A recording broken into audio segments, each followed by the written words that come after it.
unthinkable. Now, another step in Russia's invasion of Ukraine. Russian forces fired on the largest nuclear power plant in Europe, seizing control of the Zaporizhzhia facility early Friday morning. Ukraine said the Russians fired on the plant from all sides, setting fire to a building near the reactor and threatening to cause a nuclear disaster. Russian Federation to contain shooting at the nuclear power plant. Unit 1, Unit 2 have damage. A spokesperson for the plant says the fighting and the fire have stopped. The International Atomic Energy Agency says radiation levels are normal and workers are being allowed in to continue operating the plant at gunpoint, says the head of the power company. It could have been 6 Chernobyls.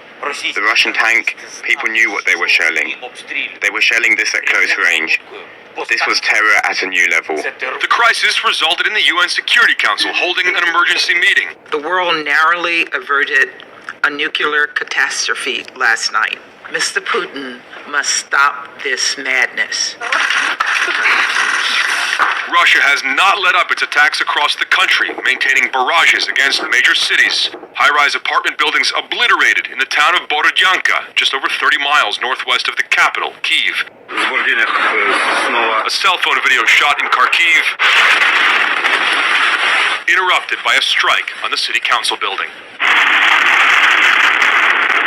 Homes destroyed in the city of Cherniv. The terrible expectation is that the suffering we've already seen is likely to get worse before it gets better for as long as Russia pursues these methods. The Ukrainians have had at least one victory, successfully stalling the miles-long convoy advancing on Kyiv from the north, with direct attacks and by destroying a bridge on its route, according to the Pentagon.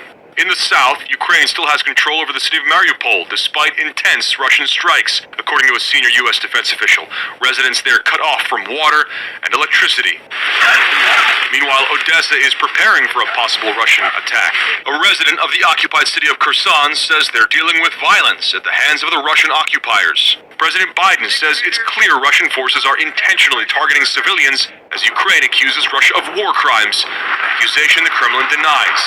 The International Criminal Court is investigating. This is brutality. This is inhumane. NATO has accused Russia of using cluster bombs, a devastating weapon that can kill indiscriminately, though a senior U.S. defense official says they can't confirm that type of weapon has been used.